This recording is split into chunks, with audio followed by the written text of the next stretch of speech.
Advance technology है। Advance technology के तहत एक का वेस्ट पदार्थ दूसरे के लिए भोजन बन जाता है, एक का वेस्ट पदार्थ दूसरे के लिए भोजन बन जाता है। जैसे देखो, मछली जो होता है उसके शरीर को हाई प्रोटीन चाहिए, हाई प्रोटीन चाहिए, लेकिन मुर्गी जो होती है सब, मुर्गी का जो बीट होता है, जो टॉयलेट लेटरिन जो होता है मुर्गी का, वो बहुत ही ज़्यादा हाई प्रोटीन मिनरल वाला होता है। तो जब हम उसमें डाल देते हैं तो मछली जो होती है वो उसको खा लेती है। मछली क्या कर जाती है? खा जाती है। लेकिन मछली का जो डाइजेस्टिव सिस्टम है ना, उसमें से केवल प्रोटीन निकाल लेता है, केवल प्रोटीन निकाल लेता है, बाकी उसके वेस्ट पदार्थ को फेंक देता है। जैसे हम नाक से सांस जब लेते हैं तो हम ऑक्सीजन नहीं लेते हैं, विभिन्न प्रकार की गैस लेते हैं, जैसे कार्बन डाइऑक्साइड, CO2, कोई सिगरेट पी के धुआं उड़ाया है, कहीं कुछ हो रहा है, लेकिन हमारा फेफड़ा उसमें से केवल ऑक्सीजन छीन लेता है, बाकी सबको वापस कर देता है। उसी तरह जो मछली जो होती है, जो मुर्गी बीट करती है, जो उसका लेडी होता है, बीट होता है उसका, तो उसमें से केवल मछली का जो पाचन तंत्र है केवल प्रोटीन खींच लेता है, बाकी वेस्ट पदार्थ को फेंक देता है। तो समेकित कृषि ऐसे ही होती है। जैसे आप देखिए, यहाँ पर हम समेकित खेती में क्या कर सकते हैं? मुर्गी पालन। कौन सा? मुर्गी, बत्तख, मछली। अब समझो क्या है, ध्यान से समझो। मुर्गी के साथ बत्तख या मुर्गी पाल लीजिए, उसके साथ क्या पाल ले? मछली। अब जैसे ये तालाब है, ध्यान से समझो, ये तालाब हो गया, ये क्या हो गया? तालाब। अब यहाँ पर बना दो मुर्गी के रहने वाला यहाँ बना दो, यहाँ खंभा डाल देते हैं यहाँ पे, ताकि ये स्ट्रक्चर इस तरह बना रहेगा। इसमें पानी है, यहाँ पानी है। अब आप समझो ध्यान से, मुर्गी का जितना भी वेस्ट पदार्थ होगा वो इसमें से नीचे गिर जाएगा। आपको इसे साफ करने की जरूरत नहीं है, उसको गैप देके बनाना है, जाली टाइप का गैप हो ताकि नीचे चला जाए। ऐसे झाड़ देंगे तो नीचे चला जाएगा। तो यहाँ से मुर्गी हो गई, और इसमें क्या पाल दीजिए? मछली।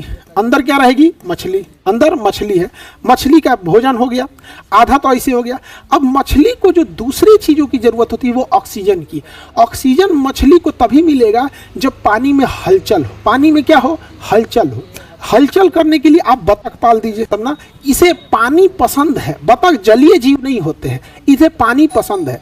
अच्छा, बतख में भी जो पीले रंग का बतख होता है ना, पुलिस की वर्दी की टाइप का होता है, खाकी कलर का, उसे खाकी कैम्बल कहते हैं। खाकी कैम्बल बतख जो होता है वो शाकाहारी भी रहेगा और वो अंडा भी ज़्यादा देता है। शाकाहारी भी रहेगा और अंडा भी ज़्यादा देगा, और बतख में बीमारी भी कम आएगी। लेगा तो पनिया के नीचे तैरते हैं, ऐसे पैरवा मारते मारते ढेर सारे बतख चलेंगे सब, तो ऑक्सीजन की भी पूर्ति हो जाएगी। और बतख की एक खासियत होती है कि वो पानी में जितने हानिकारक कीड़े होते हैं, सब हानिकारक कीड़े, उसको बतखवा खा जाएगा। हानिकारक कीड़े को बतख खा जाएगा तो पानी भी क्लियर रहेगा। तो इसे क्या कहेंगे? समेकित खेती, इंटीग्रेटेड फार्मिंग। समेकित खेती या इंटीग्रेटेड फार्मिंग। और बतख सब में आप रेगुलर रहिएगा, चूना उना का छिड़काव कीजिएगा। आप देखिए, मुर्गी और बतख, इन दोनों के बैठने का जगह जो होता है वो साफ रहना चाहिए। तो जरूरी है कि आप इसे हर हफ्ते चूने का छिड़काव करें। चूना नहीं छिड़केंगे तो बीमारी आएगा।